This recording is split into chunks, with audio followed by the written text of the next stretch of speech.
Assalamualaikum warahmatullahi wabarakatuh.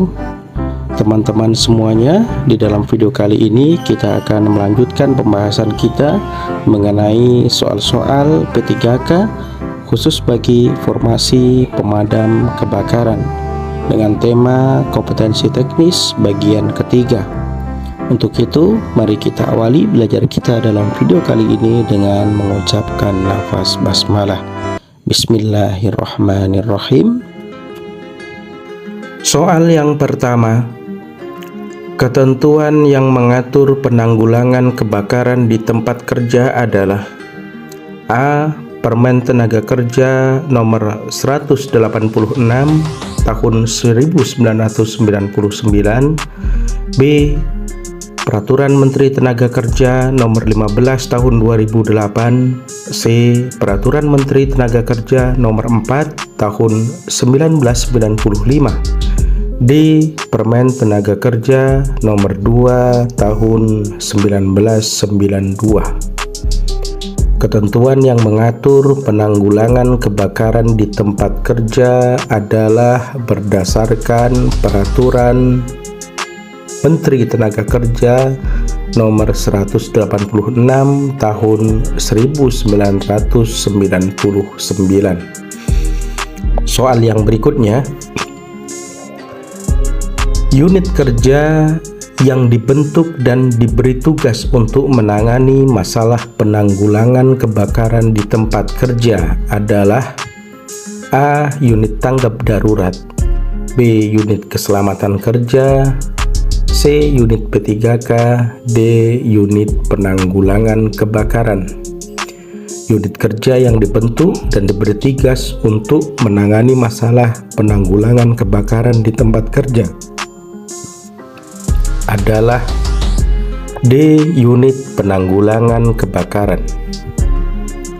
Soal yang berikutnya, tugas regu penanggulangan kebakaran adalah A. Memadamkan api tahap awal, B. Memadamkan api tahap lanjutan, C. Menghentikan pekerjaan yang berpotensi kebakaran, D. Pengamanan kejahatan di area kerja. Yang menjadi tugas penanggulangan kebakaran adalah A. Yaitu memadamkan api pada tahap awal. Soal yang berikutnya, yang termasuk unit penanggulangan kebakaran di tempat kerja kecuali A. Ahli K3 kebakaran, B. Unit P3K, C. Regu penanggulangan kebakaran, D. Petugas peran kebakaran. Yang termasuk unit penanggulangan kebakaran di tempat kerja kecuali B. Unit P3K. Soal yang berikutnya, yang termasuk klasifikasi tingkat potensi bahaya kebakaran berat kecuali A. Pabrik kimia, B. Studio film dan TV, C. Pabrik minyak nabati, D. Pabrik cat. Yang termasuk klasifikasi tingkat potensi bahaya kebakaran berat yaitu kecuali adalah B.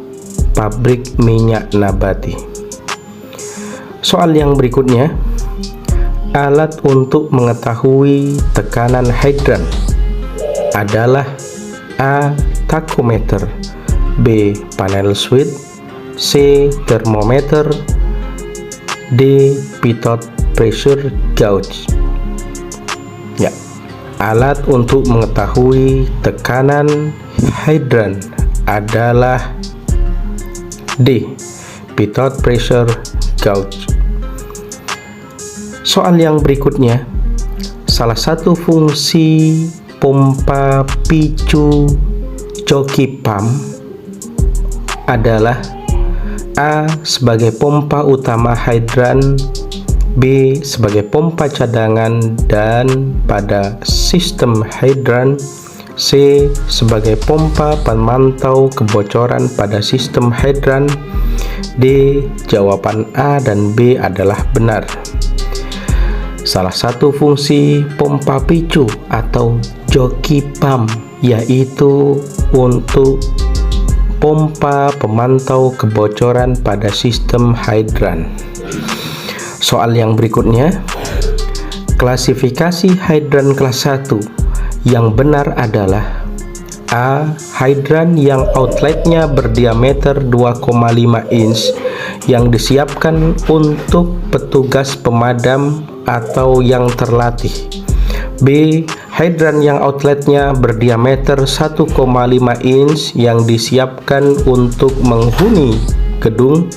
C. Hidran yang outletnya berdiameter 2,5 inch dan 1,5 inch gabungan.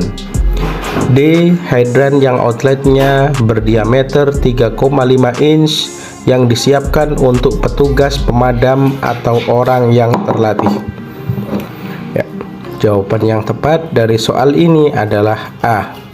Hidran yang outletnya berdiameter 2,5 inch yang disiapkan untuk petugas pemadam atau orang yang terlatih. Kita masuk soal yang berikutnya. Peralatan pemadam kebakaran atau firefighter adalah A. Nozzle, selang hidran, Machino coupling, kotak P3K. B. Nozzle, selang hidran, Machino coupling, kotak hidran. C. Machino coupling, selang transparan, nozzle, dan rak hose. D. Selang transparan, nozzle, machine coupling, dan kotak hidran. Peralatan pemadam kebakaran atau firefighter adalah nozzle, selang hidran, Machino coupling, kotak hidran. Ya, jawaban yang tepat adalah B.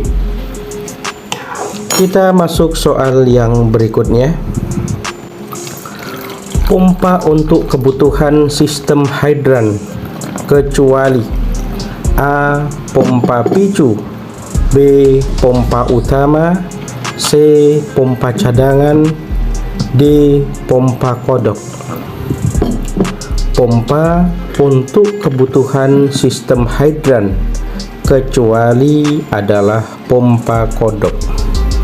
Soal yang berikutnya, cara memadamkan api yang tepat pada tumpukan bagasi adalah dengan cara A. Dikeruk dan dipadamkan dengan ekskavator, B. Disemprot air dengan sistem hidran, C. Menggunakan apar, D. Dikeruk dan dipadamkan dengan doser. Cara memadamkan api yang tepat pada tumpukan bagasi adalah dengan cara B, yaitu disemprot air dengan sistem hidran. Soal yang berikutnya, alat instrumen yang berfungsi memberikan sinyal auto start pada joki pump disebut dengan A. Level switch, B. Temperature switch, C. Pressure switch, D. Flow switch. Alat instrumen yang berfungsi memberikan sinyal auto start pada joki pump adalah C. Pressure switch. Soal yang berikutnya, sprinkler adalah pengertian dari A. Alat untuk mendeteksi bahaya kebakaran, B. Alat untuk mendeteksi panas, C. Alat untuk menyemprotkan air ketika terjadi kebakaran, D. Alat untuk mendeteksi api. Ya, sprinkler adalah alat untuk menyemprotkan air ketika terjadi kebakaran. Soal yang berikutnya, hidran lazim berada di tempat-tempat berikut ini kecuali A. Kota, B. Halaman, C. Gedung, D. Rumah kosong. Hidran berada di tempat-tempat berikut kecuali adalah di rumah kosong. Soal yang berikutnya, Apakah tujuan dilakukannya training atau pelatihan, pengenalan, dan perawatan hidran? A. Untuk memahami pengertian sistem hidran di tempat kerja. B. Untuk memahami cara kerja sistem hidran di tempat kerja. C. Untuk memahami sistem hidran di tempat kerja.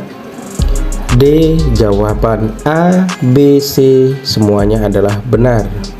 Tujuan dilakukannya training atau pelatihan, pengenalan, dan perawatan hidran adalah D. Untuk memahami pengertian, cara kerja, dan sistem hidran di tempat kerja. Soal yang berikutnya, jika terjadi kebakaran di outdoor atau di luar ruangan, posisi pemadaman yang harus diperhatikan ketika hendak memadamkan api dengan apar adalah A. Berlawanan dengan arah mata angin, B. Searah dengan mata angin, C. Sejajar dengan arah mata angin, D. Jawaban A dan C adalah benar.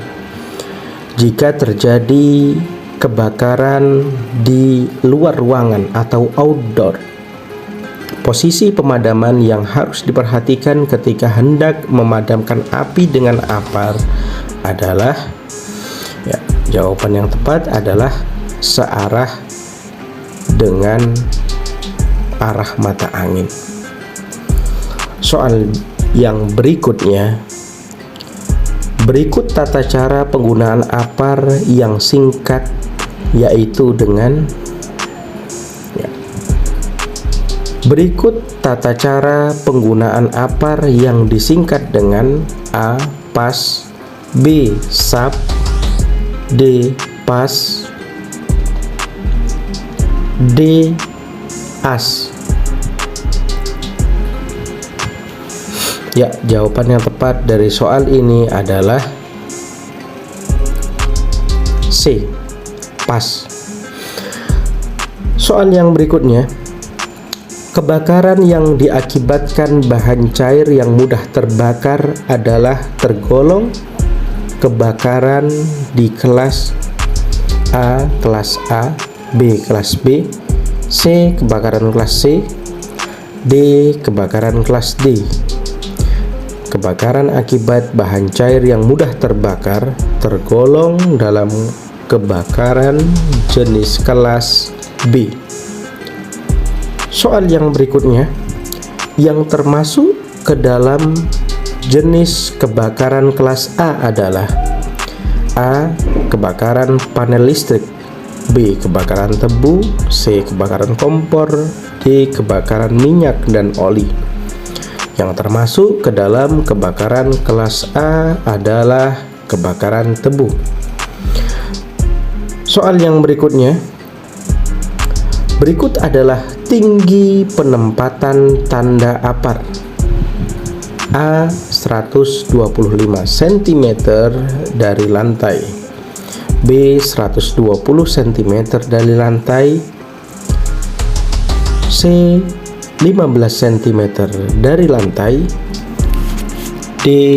5 meter dari lantai.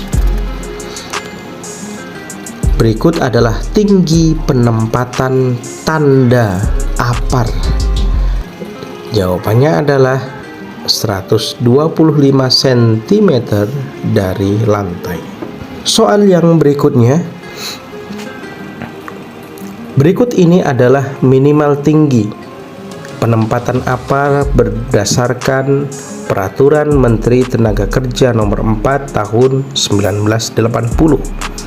A. 120 cm, B. 125 cm, C. 15 meter, D. 15 cm. Ya, berdasarkan Peraturan Menteri Tenaga Kerja Nomor 4 Tahun 1980 bahwa minimal tinggi penempatan apar adalah 15 cm. Berikut peraturan pemerintah tentang syarat-syarat pemeliharaan pemasangan apar adalah diatur dalam A. Permenaker Nomor 4 Tahun 1987, B. Undang-Undang Nomor 1 Tahun 1970. C. Permenaker Nomor 4 1980. D. Permenaker Nomor 15 Tahun 2008. Peraturan pemerintah tentang syarat-syarat pemeliharaan dan pemasangan APAR adalah diatur dalam Permenaker Nomor 4 Tahun 1980. Soal yang berikutnya, jenis APAR yang paling cocok untuk kebakaran panel listrik adalah A. APAR jenis air, B. APAR jenis foam, C. APAR jenis CO2, D. APAR jenis dry powder. APAR yang paling cocok untuk kebakaran panel listrik adalah APAR jenis CO2. Soal yang berikutnya, berikut ini adalah unsur-unsur terjadinya api. A. Panas, B. Bahan mudah terbakar, C. Oksigen, D. Semua jawaban adalah benar. Ya, jawaban yang tepat dari soal ini, unsur terjadinya api adalah dari panas, bahan yang mudah terbakar, dan oksigen.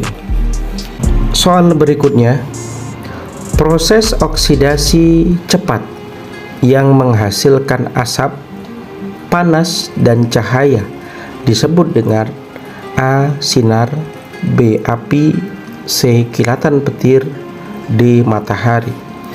Proses oksidasi cepat yang menghasilkan asap, panas, dan cahaya yaitu disebut dengan api. Soal yang berikutnya, berikut ini adalah unsur-unsur yang dapat menimbulkan api. A. Panas, B. Udara, C. Benda atau bahan bakar, C. Semua jawaban adalah benar. Unsur yang dapat menimbulkan api adalah semuanya adalah benar. Soal yang berikutnya, perpindahan panas memancar melalui udara keseluruhan arah disebut dengan A. Radiasi, B. Direct burning, C. Konduksi, D. Konveksi. Perpindahan panas memancar melalui udara ke seluruh arah disebut dengan radiasi. Soal yang berikutnya, kebakaran minyak sangat bagus jika dipadamkan dengan APAR jenis A. Powder, B. CO2, C. Foam atau busa, D. Halon. Kebakaran minyak sangat bagus dipadamkan dengan APAR jenis foam atau busa. Soal yang berikutnya, kebakaran listrik termasuk kebakaran di kelas A, B. Kebakaran di kelas B, C. Kebakaran di kelas C, D. Kebakaran di kelas D. Kebakaran listrik termasuk kebakaran di kelas C. Soal yang berikutnya, instalasi tetap yang menyalurkan air adalah A. Mobil pemadam, B. Selang, C. Hidran, D. Tangki air. Instalasi tetap yang menyalurkan air adalah selang hidran. Jawabannya adalah C. Hidran. Soal yang berikutnya, berikut alat pemadam kebakaran otomatis kecuali A. APAR, B. Heat detector, C. Smoke detector, D. Sprinkler.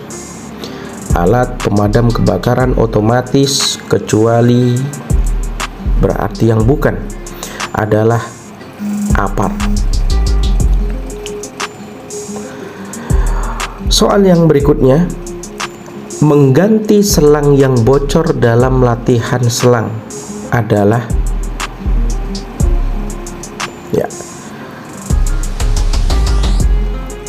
Berikut ini adalah perlengkapan hidran, yaitu A. Kunci hidran, B. Sprinkler, C. Apar, D. Smoke detector. Berikut perlengkapan hidran adalah kunci hidran. Soal yang berikutnya, apakah kepanjangan dari istilah apar? A. Alat pendingin api ringan, B. Alat pemadam api ringan, C. Acuan pemadaman api ringan, D. Alat pemadam api rusak. Ya. Istilah apar adalah kepanjangan dari alat pemadam api ringan. Soal berikutnya, sebutkan langkah penggunaan apar kecuali A. Tarik pin pengaman, B. Panggil ambulan, C. Arahkan selang, D. Ratakan semprotan. Berarti yang bukan merupakan langkah penggunaan apar adalah memanggil ambulan. B. Berikut yang bukan jenis apar kecuali A. Powder, B. Angin, C. CO2, D. Foam atau busa. Ya, jawaban yang tepat yang ditanyakan berikut yang bukan jenis apar kecuali. Ya, jawaban yang tepat adalah angin. Soal yang berikutnya, apar jenis apa yang dapat digunakan untuk memadamkan semua api kecil? A. CO2, B. Foam atau busa, D. C. Powder, D. Air. Apar yang dapat digunakan untuk memadamkan semua api kecil adalah apar jenis powder. Soal yang berikutnya, berikut ini yang termasuk dalam bagian apar kecuali A. Pin pengaman, B. Bubuk merkuri, C. Selang, D. Petunjuk tekanan dan tuas. Jawaban yang tepat adalah bubuk merkuri. Soal yang berikutnya, berikut ini adalah syarat penempatan apar kecuali A. Berada di lemari, B. Pada jalur keluar, C. Dekat dengan daerah yang mempunyai risiko, D. Mudah dilihat, dijangkau, dan diambil oleh pengguna. Penempatan apar kecuali berada di lemari. Oke, baiklah teman-teman sekalian, sampai di sini dulu belajar kita dalam video kali ini. Kita akan lanjutkan belajar nanti di video-video selanjutnya. Salam semangat, salam sukses untuk kita semua. Semoga bermanfaat. Wassalamualaikum warahmatullahi wabarakatuh.